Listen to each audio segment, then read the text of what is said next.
몰라서 못 파는 게 아니라 안 해서 못 파는 거예요. 영업인이라면 구독과 알림은 필수입니다. 열심히 일은 하는데 성과가 없는 영업인들이 의외로 많아요.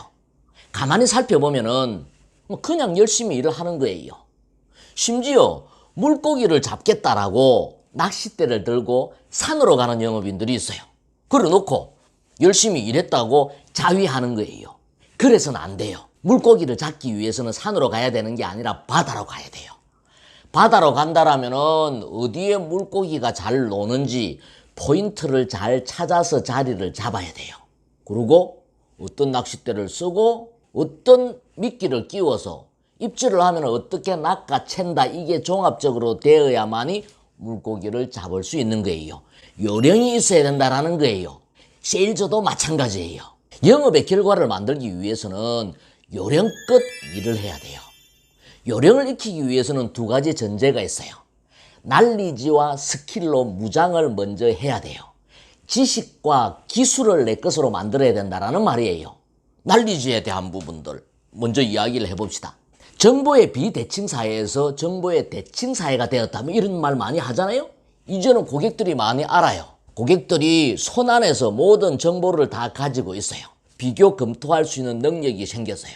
그래서 영업인들이 공부를 많이 해야 돼요. 고객보다 더 많이 알아야 돼요. 어떤 공부를 해야 될까요? 협의의 공부를 이야기하자면 여러분들이 판매하는 상품에 대해서 완벽하게 여러분들이 공부가 되어 있어야 되겠죠. 그리고 유사 상품이나 경쟁사의 상품들도 잘 알고 있어야 되겠죠. 또한 이와 연관되는 다양한 지식을 여러분들의 것으로 만들어야 돼요. 예를 들어서 여러분들이 주방기구를 판매하는 영업사원이라면 요리에 대한 부분들, 건강에 대한 부분들, 이런 공부들이 되어 있어야 되겠죠. 여러분들이 학습지 교재를 판매하는 일을 한다면 육아에 대한 공부가 되어 있어야 될 거고, 또 여러분들이 보험을 판매한다면 금융에 대한 다양한 공부도 되어 있어야 될 거예요. 이렇게 여러분들의 상품뿐만 아니라 제방 공부, 더 나아가서는 일반적인 상식에 대한 공부, 고객과의 만날 때 소통할 수 있는 취미나 고객의 관심사에 대한 공부들도 많이 되어 있으면 좋겠죠. 그런데 중요한 것은 여러분들이 공부를 해서 많이 아는 것은 좋지만 그게 전부는 아니다라는 것을 알아야 돼요. 예를 들자면 여러분들이 핸드폰을 파는 영업사원이라고 가정을 해봅시다. 어디까지 알아야 됩니까?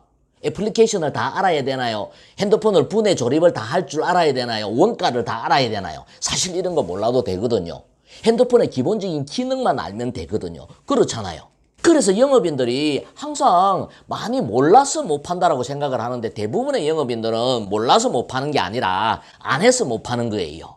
여러분들이 판매하는 상품에 대한 지식이나 제반 지식이 중요하긴 하지만 그걸 여러분들이 다 모든 부분들을 다 알아야 될 이유는 없다라는 거예요. 여러분들이 모르는 부분이라면은, 여러분들의 업무 외의 부분이라면은 네트워크를 만들어서 여러분들이 그런 잘 아는 전문가들을 연결시켜서 해결해 주면 되는 거예요. 그 다음에 두 번째는 스킬에 대한 무장이 되어 있어야 돼요. 기술이 있어야 된다라는 거예요. 많이 아는 거하고 남을 설득하는 거하고는 다른 거거든요. 협의의 기술은 여러분들이 화법과 자료를 만들어야 돼요. 여러분들만의 무기가 될 수 있는 화법과 자료를 만들어야 된다는 거예요. 여러분들이 밤을 새워서 만든 자료에 기가 실리는 거예요. 여러분들이 거울 앞에서 수백 번 되뇌이면서 외웠던 화법에 기가 실리는 거예요. 이 기운이 고객의 마음의 문을 여는 무기가 되는 거예요. 또 광의의 스킬은 필드를 두려워하지 말아야 돼요. 처음부터 잘하는 사람은 없어요. 깨지고 부딪히고 하다 보면은 잘하는 법을 배우는 거예요. 자전거 처음부터 잘 탈 수가 있나요? 수영을 처음부터 잘할 수 있나요? 이론적으로 되나요? 힘을 빼고 가만히 있으면 몸이 뜹니다. 이게 이론적으로 되나요? 느낌으로 느끼는 거예요. 그 느낌을 알아야 된다는 거예요. 그렇게 자충우돌 하다 보면은 그 느낌을 알게 되고 요령을 터득하게 되는 거예요. 그 다음부터는 쉬워져요. 여기까지가 힘든 거예요. 궁극적으로 이 지식과 기술은 여러분들이 요령껏 만들어야 되는 거예요. 난리지와 스킬을 결합을 해서 고객의 마음의 문을 여는 키를 만들어야 돼요. 이게 영업의 요령이에요.